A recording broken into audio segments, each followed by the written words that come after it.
Once again, an exciting moment as we come back to our viewers with your usual episodes in as far as sport is concerned. I was playing soccer before. Yeah. So I used to love soccer. I used to like, I wanted to be a professional, soccer player. In my village, they don't actually, they are very pathetic about disabilities and whatever. And most of the time, like you're grounding, you're level the ball, or they will look at you somehow, and that will really bother me a lot.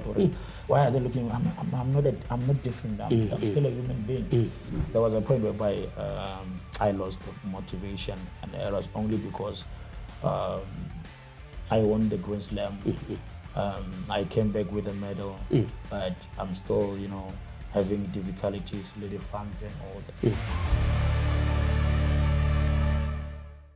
Once again, an exciting moment as we come back to our viewers with your usual episodes in as far as sport is concerned. I am so excited.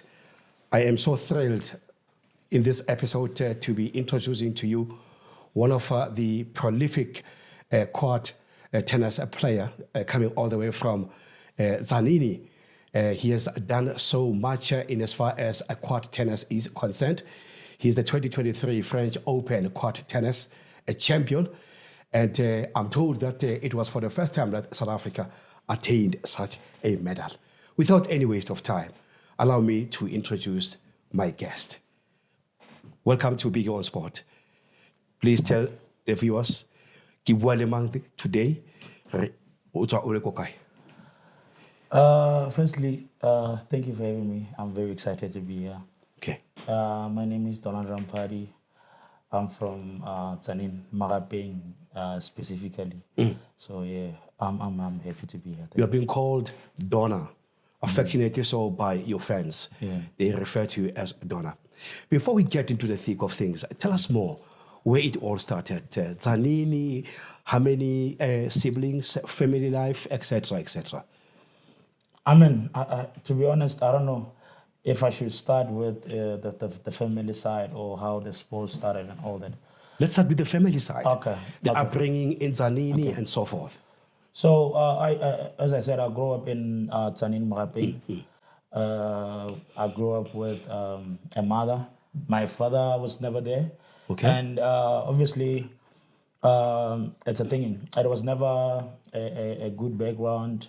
And my mother didn't really do well. And, I was just a normal kid until until I was 12 years old, where I got the bone sickness. Okay. Because I was not born with a disability. Okay. I was okay. Yeah. Until the age of 12 years, where everything changed. And I was on a wheelchair for 5 years. I couldn't, I couldn't do a lot of things. They were basically doing everything for me, And after some time, I was able to walk again. But at the same time, I was not the same Donald. I was disabled. So I had to, adjust to being disabled and all that. And they took me to a disability school, which is Letaba Special School. Yeah. Okay. And then that's where the tennis journey started. Yeah. Let's talk about the tennis part. Where you actually always wanted to be a tennis player. How did it all start? How did you develop interest, the love for the sport itself? Because it's a rare sport in as far as this tennis is concerned within community, especially black communities to be precise. Not every child will always actually show interest or develop interest. But here's a young man all the way from Zanini down in Polokwane. He's actually showing interest in as far as the sport is concerned. How did it all start? A champ. I didn't see myself playing tennis. I don't want to lie. So as I said that, everything changed when I was 12 years. I was playing soccer before. Yeah. So I used to love soccer. I used to I wanted to be a professional, soccer player. And actually, I'm a Pirates fan, so I wanted to play with Pirates. Wow. But unfortunately, that didn't happen. So when I went to a disability school in Letaba, yeah. Yeah, that's where I remember the day I started playing tennis. I was actually bored, and growing up, I always thought tennis is a sport for the white. So I never saw myself playing, and I didn't even understand the game. Yeah. But it happened when I was born, and then the South African development officer came to our school, which is Patrick Selebe. So he was actually recruiting players, and then I just wanted to try it because I didn't have anything to do. And surprisingly, when I got there, they told me that I might have a talent, and then they told my teacher to actually monitor me to go to practice and all that. And then I just developed the love. And there's something that I also want to mention. When I was on a wheelchair and couldn't play soccer anymore, there was a point whereby I felt the competing feeling, live in my body. So when I started playing tennis, when I started, going to the competitions and whatever, I just knew that, the feeling, I just felt it coming back, and I just told myself that this is something that I really want to do for the rest of my life. You start practicing. Obviously, we know that sporting codes such as tennis, cricket, rugby, facilities aren't available, especially I would imagine in places like Polokwane. But you were at a school, I guess, the school that you've been to, it was a school well-resourced in as far as such facilities are concerned. Talk us through. Sure. That's one thing, Elori. Now I still believe in Kilori, because Letaba Special School had, the tennis court. They had, different sporting codes, and not in the villages you find soccer, you find netball, and that's all. That's all, yeah.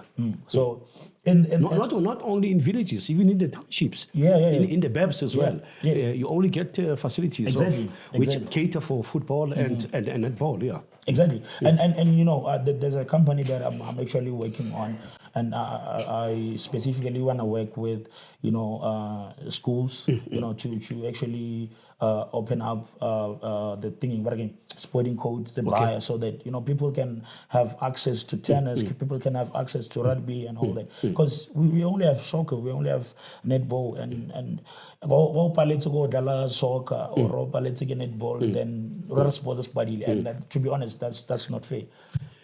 One of the reasons, Dawn, is that why we are tapping into such probing, asking such questions. We always refer to this platform, that this platform caters for unsung heroes. Unsung heroes who are serving as inspiration to other people out there. And one of the reasons why I'm asking you such questions is that I'm talking to a young person out there who could find himself in the same situation where you are or where you used to be. And this will serve as an inspiration that against all odds, black child, it's possible, it can happen. Yeah, that's what I always look at now. I'm from a disadvantaged background, and I'm from the villages. So it's like any other black child. Yeah. And the fact that I was on a chair, I was sitting down for 5 years. You give a little sharp, and then you go to the point whereby all that changed, and there was a point whereby I lost hope, and I thought already it was done. But there was just something in me that told me that don't give up. So the thing is to the people's and it's something that I want to preach. I just want to show. I want to talk about my story. Please. I want to talk about my story with everyone. Please go ahead. Yeah, because I really want to restore hope to those who doesn't have, who have lost hope. Yeah, exactly. Go ahead. There's, as I said, there's a whole lot of things that I can talk about. Grew up with thinking. My two sisters and my mother didn't have a lot, and she, when I was down, she actually had to quit Meragua, and she didn't have a lot. She was not getting paid a lot to look after you. Yeah, but she had to quit and just look after us, because they had this thing already. I will declare and then I'll go to school. I will change the family. Come back and change the family. But it didn't happen. Wow. Yeah, it happened. Wow. So yeah. Yeah. Then you went to Letaba School, and then you were spotted by someone else. Your talent was exposed, despite your disability and stuff like that while you were on the wheelchair. And then from Letaba, for you, in fact, to transcend into a competitive tennis matches or games. Talk us through that.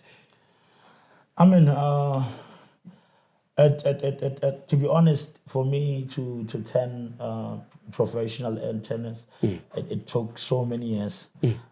And I know a lot of people that, we played tennis together, and along the way, they just had to, give up, feel like, that time is not, it's not coming. It's not coming.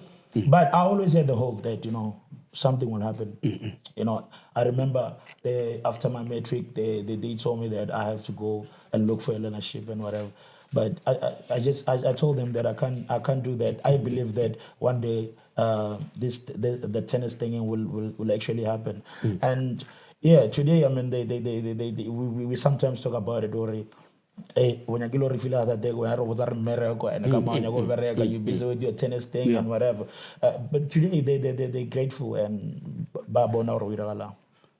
I embrace the fact that you are actually at liberty to talk about your upbringing and the challenges that you came across as you move on. I like that. I just want to tap into this terrain of finding out. You were still young at that time. And then where did you draw the strength from? And the mental fortitude for you to be very strong in accepting, in fact, the change into your life. Where did you draw the strength? Many people would say to you, I used to pray a lot. Many people would say, I used to have a good family support structure. Many people would say, in fact, I used to associate myself with people who were in the same mode as I was at that particular moment. When, as Donna, where did you get the strength to move on and search on and have that belief that one day it will happen? I didn't always have the thing I would always make it. To be honest,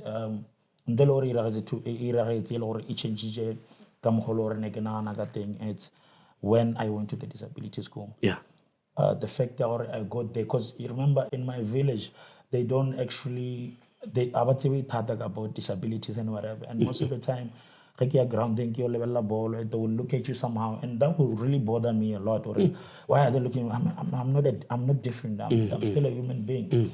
But going to Lake Tower Special School, getting there, given other kids which are disabled, and looking at their situation, it was very worse.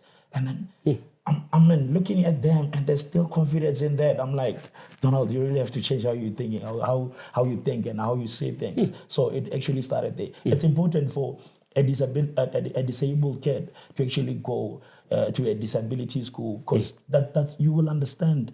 When you get there, that's how I changed how I saw things. Seeing someone always, and I feel like I'm better than them in my body thinking, and there's still confidence in there. I'm like, Donald, no, you really have to change how you think or how you say things. Your journey, quad division tennis, competitively so.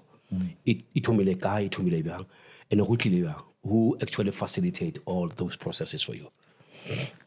I mean, we used to have the thing in there. We used to have a company called Double TSA, Wheelchair Tennis South Africa. Double TSA. Oh, okay. Yeah, so. Or TSA Tennis South Africa. Yeah, but we were like aside. Okay. There were Wheelchair Tennis South Africa. There was Tennis South Africa. Okay. It just happened that right now we under Tennis South Africa. Under one but banner. We were not one thing. Okay. Before. Okay. So what happened is, as I was playing in an open division. Okay. And then, but along the way, they just realized that I have difficulties with my joints, which means that I qualify to be in a quad division. So yeah, that's how it started. And I remember we tried to actually go and classify in 2013 for me to be in a quad division, but at the time they said no, I couldn't qualify because I was a bit stronger.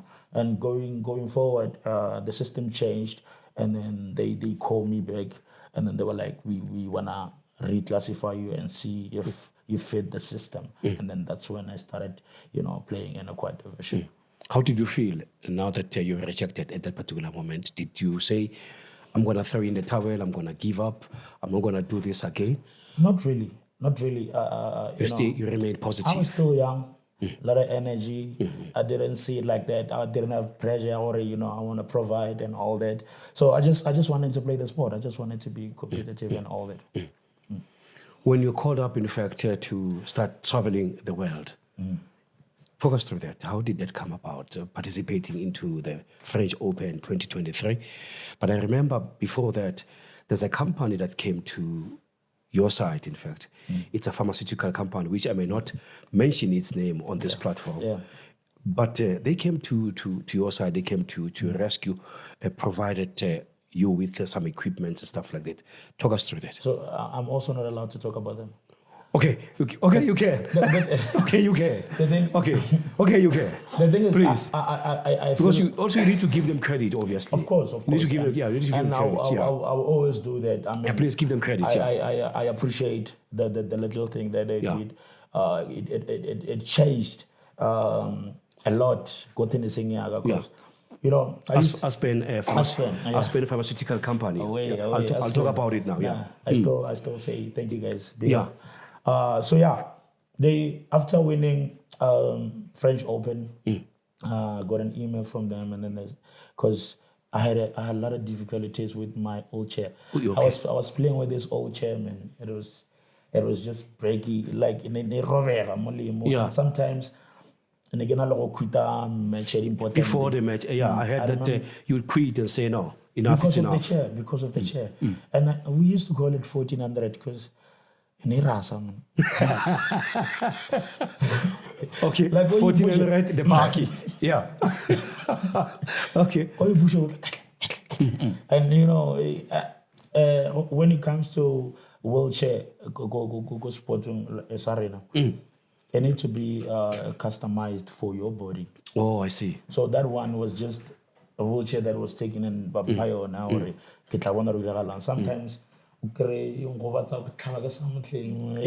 just a lot. During the game? Yeah. During the doubles, yeah. I don't know that I'll patch off it. So Aspen, they came and then they bought me that wheelchair. And that wheelchair, it's expensive. I mean, should I talk about the price? Go ahead. It's like 260. So, 1,000. Yeah, for the wheelchair only. And you still have it today? Yeah, I still have it. I'm still playing with it. You're still playing with it? Yeah. Okay. Your journey, where does it start to get into the international space or arena? Which year? I started just before COVID, but I actually didn't have sponsors at the time. So it was very difficult for me to go out there and, have a ranking and whatever. But it started after COVID when we applied for a wild card. Okay. I don't know if you know about it. But please reflect on that. Educate us. What is that? A wild card is, so in a Grand Slam. Okay.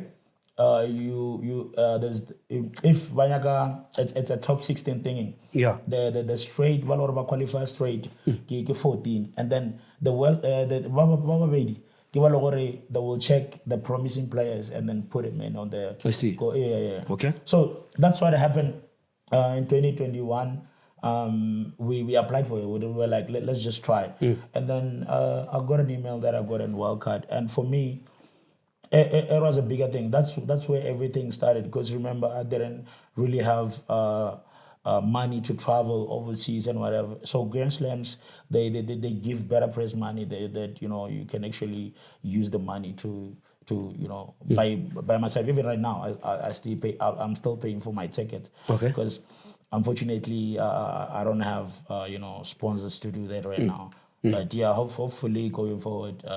I wish people can just come in and just help me in that department so that I can really focus on my tennis, and I believe that my tennis will be really much better. 2023 we our partner le go Roland Garros le Andy Lapthone. Yeah, talk us through how was the partnership playing alongside him in the doubles, and what was the experience at that particular tournament? I mean, Andy, he's been in the game for the longest time. Yeah. So me coming up as a player, he saw that I was really, doing well, and he texted me. He was like, I feel like in Nalo and now we can actually do good. Let's play doubles together and all that. And to be honest, I was excited to do it. And then normally, doubles, like you need to know your partner very well. Okay. You need to understand them. But me and Andy, it's something that we didn't have that, and we didn't have expectation in our rowing and whatever. And then Radala, and then we were actually good. We won. So yeah. And you guys, I would say you brought a medal, in fact, for the first time in South Africa from that tournament. I mean, that's something it's big. Coco, very Maradi achievements achieving. Being the first person to actually bring a medal in Africa, actually, not only South Africa. Yes, in Africa, yeah. Yeah, so I will always be grateful for that, because it was also my first time playing Paralympics. Maybe, Donna, you need to talk to the viewers about participating in that particular Roland Garros tournament, Le Andy, and what experience was like in as far as that is concerned, just to excite the viewers. I mean, I experience really very big for me, because even when we won the championship, on my birthday, so. I mean, it's exciting. I don't want to lie. Yes, the winning medal, because I respect the South African colors. When I go out and represent, I would be like, I'm not playing for myself only and all that. You're playing for the badge. You're playing for the country. Yeah, I'm playing for It was a proud moment. There's really nothing more that I can say, but I'm just happy that I was able to do that. It was obviously the first time. Were you not nervous playing in the capacity crowd?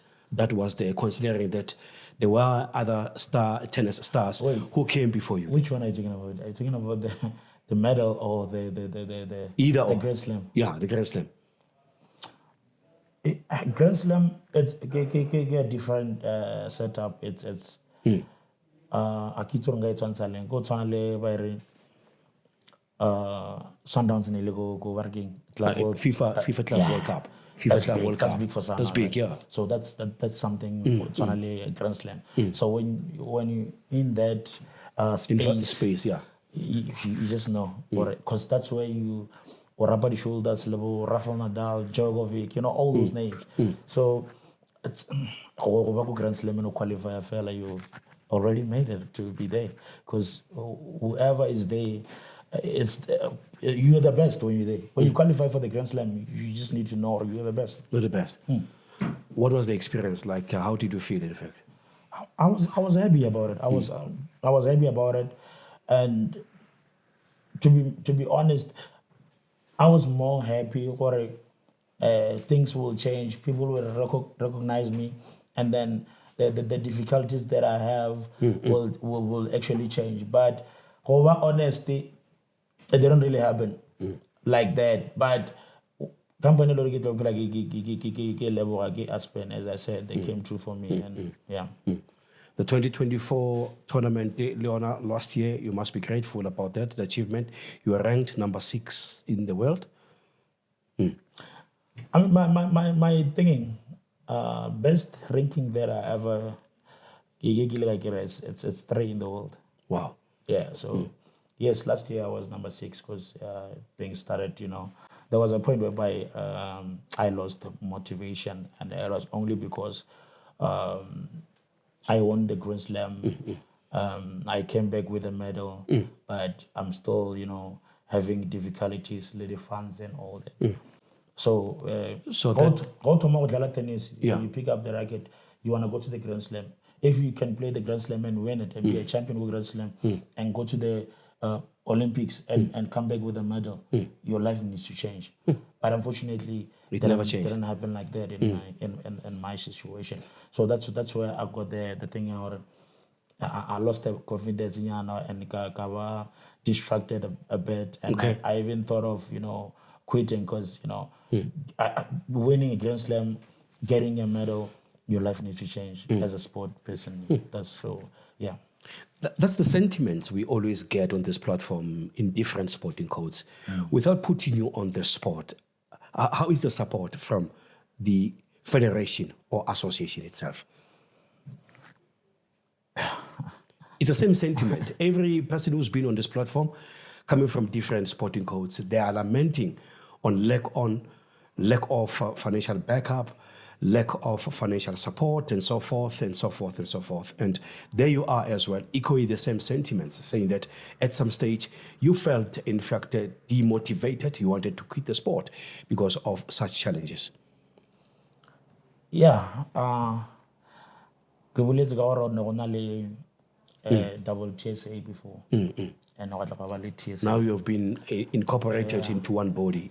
So Nagola double TSA, we had a big sponsor, airports company, and the sponsor left. Okay. So we didn't have the sponsors they were doing a lot. Yeah. So after them leaving, we just went down. Okay. And then we had to do things by ourselves, and then until they wheelchair tennis under TSA.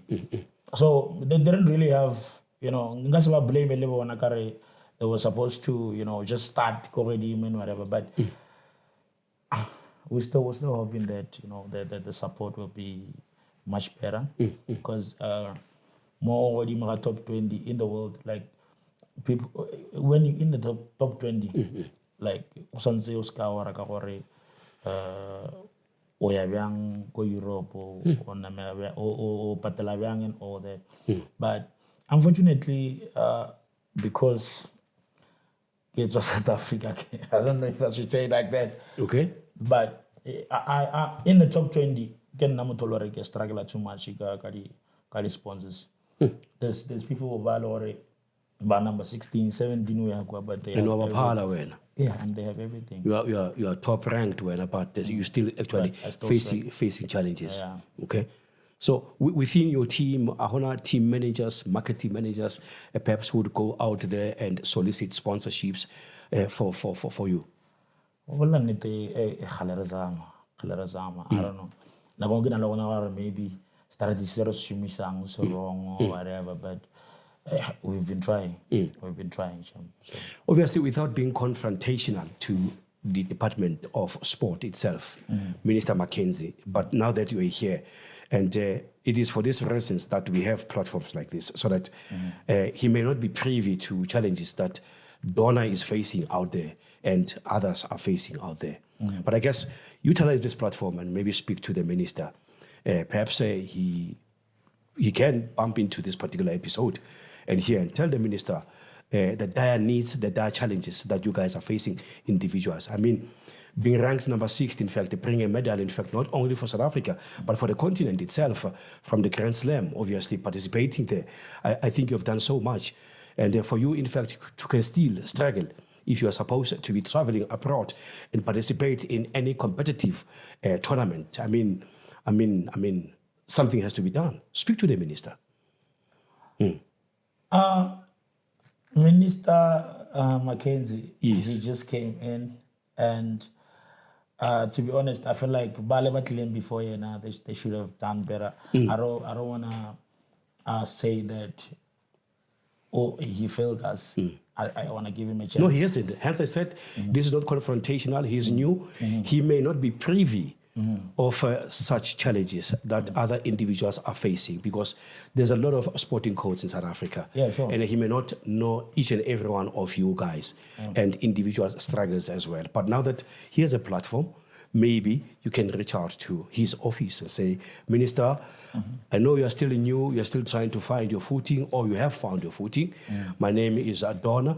And as Donna, I am this and this and this and this and this and this, and these are my challenges. Who knows? Okay, yeah. We were with President Ramaphosa and Minister Mackenzie go Union Building just after we came back from the Paralympics, and they actually said positive things, and they actually told us that there's a lot of difference that they're gonna bring. So it's as and you know, I'm just looking forward to I'm not gonna push them or whatever, but they said positive things. So I really crossing my fingers. But later the Paralympic Games, how did you perform there? Or how did the team perform? And what was the experience? Experience, it was bigger than a Grand Slam. Grand Slam. Yeah, because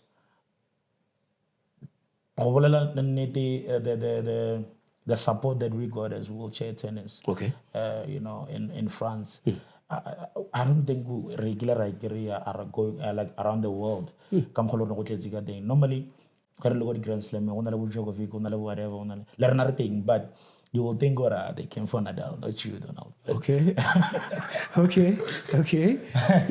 So, over there, knowing that it's only wheelchair tennis fair, and you know the stadium was packed. You know, that was not only amazing, man, to see that. To see that sports at tennis is around the world.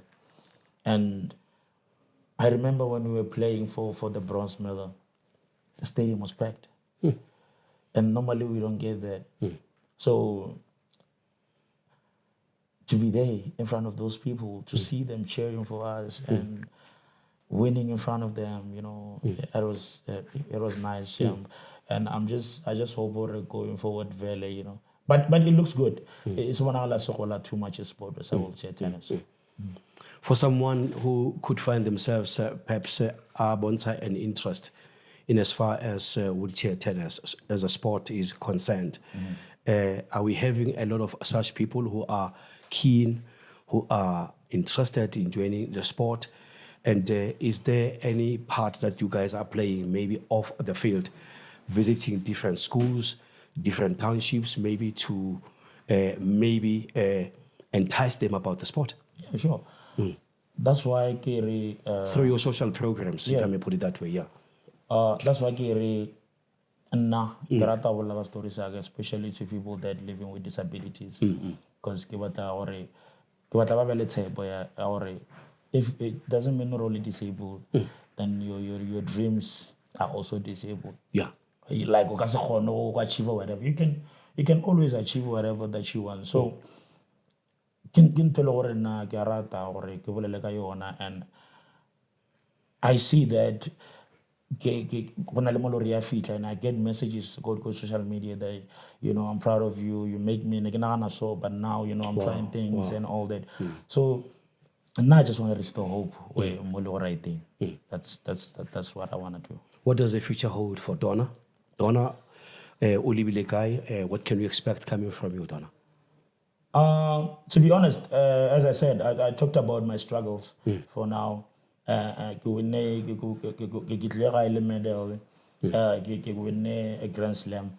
Right now, I'm telling you what I'm going. I hope that someone will come through or a company, I don't know, to actually help. Because if it's not like that, I'm giving it an 8 years. This Paralympics that are coming, and then the other one. If I'm still gonna struggle, then I won't really do a lot. Yeah. But I hope you're not gonna just give up. You wanna actually fight, and until you realize you're not gonna just give up. You're going to put effort. Yeah. Okay. I'm about to let you go. What message can you give to South Africans, to other, in fact, Paralympic, that is, sport personalities out there? What is your message to everyone out there? Ke tlo bolela nnete. A re gane modimo gona mara aowa. Modimo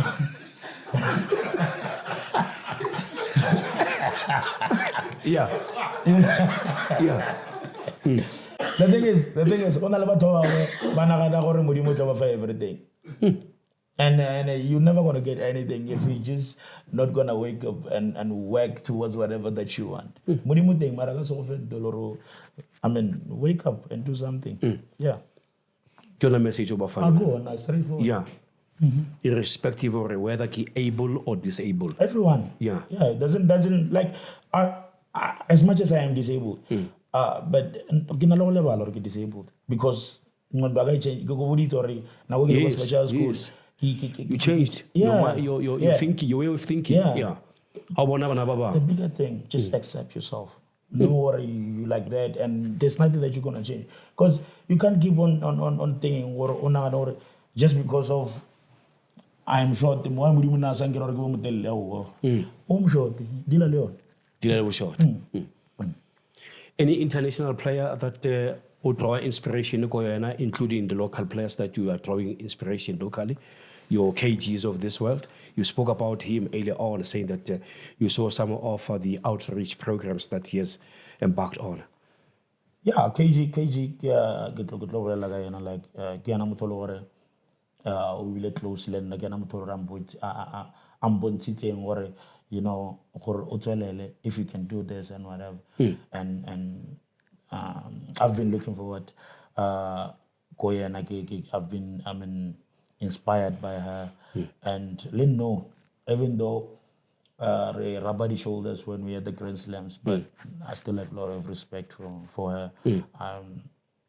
Give me the best. Give me the best. Give me the best. Yeah.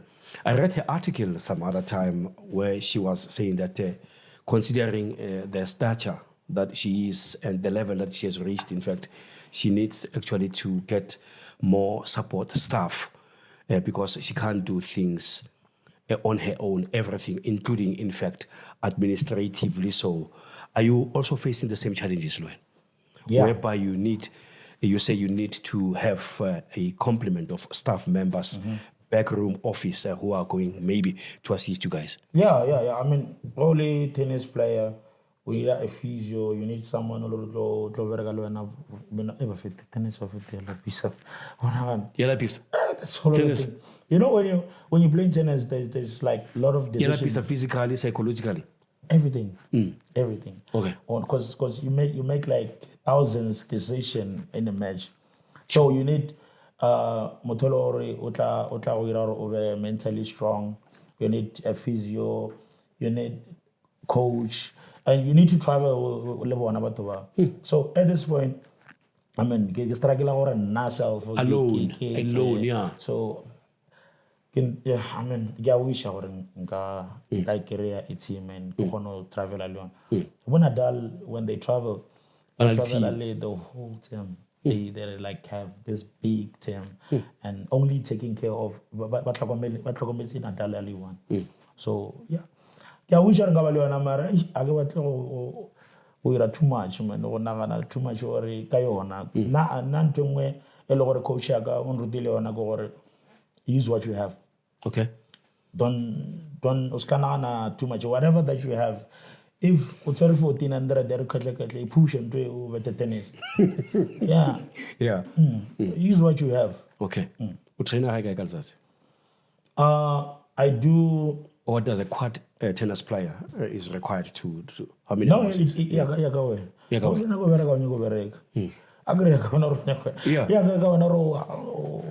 How hungry are you?